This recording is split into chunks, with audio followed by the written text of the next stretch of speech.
What is a virtual coach's book of business? We're going to talk specifically about that. When we can live life on our terms, on a holistic level, taking into account not just our business lives, but also our health, all of our relationships, from friends, family, partners, the world changes.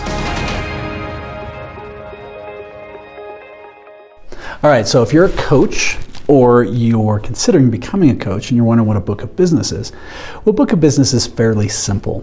A book of business is technically considered for somebody who's in a professional services position, whether it be financial services, coaching, counseling, a variety of things. But who are the people you're seeing on a regular basis? And virtually, it doesn't matter if you're seeing them face-to-face or if they're virtual. It can be the same thing. But to me, the key thing with when you're looking at virtual is understanding that energy is going to be a little bit different, and that when you're working with somebody, especially if they're working on a computer screen, instead of being face-to-face, you've got to go through and you've got to get the same amount of energy, there we go, in a smaller space. So when we're looking at who are we working with, who is our book, well, the fun thing when you're creating a virtual book is that it actually allows you to get a lot more niche focused. Or it allows you to work from anywhere. I am very, very fortunate.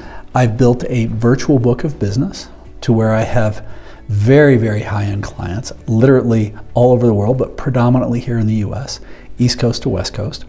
And I live at 10,000 feet outside of a little bitty town in Colorado, buried in the woods. But the fact that we've got high-speed internet, fantastic. I'm actually in the process of buying a little hipster van with the intention of being able to work and be able to do that from anywhere. Now, what that does though is it allows me to be more specific with the type of client that I'm looking for. And what I would encourage is, if you're thinking about, well, what does my virtual book look like? I would encourage you to start thinking, what are the very specifics within that virtual book, and where can you even start doubling down on those to where it might even be a better niche? So there's usually three things you look at. There's the demographic, the geographic, and the psychographic. The demographic is who or where are they? Where are those people? And if you can expand that out, well, it allows you to go much deeper and focused in the demographic is who, the geographic is the where, the demographic is who you're working with. So I seem to do exceptionally well with self-aware business owners that are doing somewhere between 20 and 150 million a year, who are stuck and know they're stuck, but have a strong desire to get better and stronger. Now, if I was just doing that in my little community, there isn't anybody in this community that fits that. Candidly, when I was living in a town in the Midwest, there were a handful of people, but the fact that I can open that up to the whole country, there's people all over, and that expands that opportunity. So the demographic is who are they? Most of them are the business owners or owner founders. I've had boards find me as well. But you figure out who they are, where they are, expands when it's virtual, which is fantastic.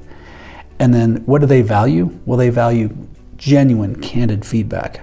Somebody who's going to be compassionate, but brutally honest with them. Somebody who's going to be direct, somebody that they know is absolutely trusting.